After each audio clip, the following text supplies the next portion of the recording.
আমাদের আজকের আলোচ্য বিষয় মেহেরগড় সভ্যতা। প্রথমে জেনে নেব মেহেরগড় সভ্যতার অবস্থান।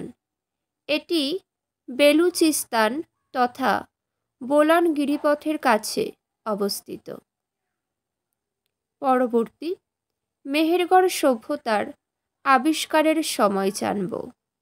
1974 খ্রিস্টাব্দে মেহেরগড় সভ্যতা আবিষ্কৃত হয়।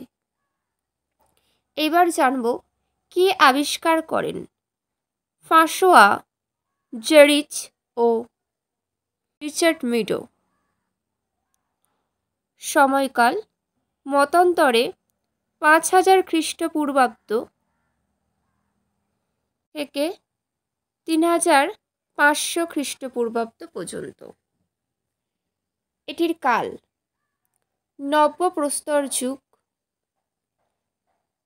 তাম্রপ্রস্তর যুগ।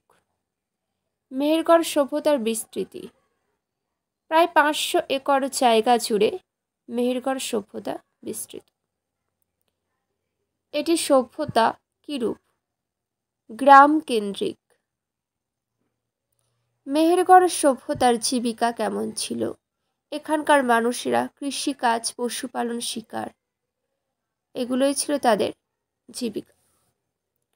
পরবর্তী, মেহেরগড় সভ্যতার খাদ্য কৃষি, গম, বার্লি, যব, কার্পাস ইত্যাদি ছিল তাদের খাদ্য।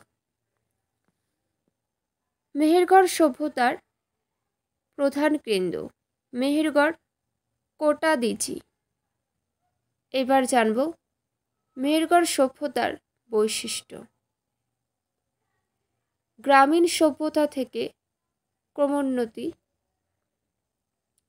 এইবার জানব মেহেরগড় সভ্যতার চতুর্সীমা। পূর্বে হিমালয় পর্বতমালা ও থর মরুভূমি, পশ্চিমে ইরান ও ইরাক, উত্তরে কারাকোরাম, ককেলাস ও হিন্দুকুশ পর্বতমালা, দক্ষিণে মহেঞ্জোদারো। মেহেরগড় সভ্যতায় মৃতদেহ সৎকার ব্যবস্থা, সমাধিস্থ করা হতো। এগুলোই মেহেরগড় সভ্যতার উল্লেখযোগ্য তথ্যাবলী। এমন উল্লেখযোগ্য তথ্যাবলী জানার জন্য অবশ্যই তোমাদেরকে পাশে থাকতে হবে, সাথে থাকতে হবে। আর যেগুলো আলোচনা করলাম প্রত্যেকটাই খুবই গুরুত্বপূর্ণ।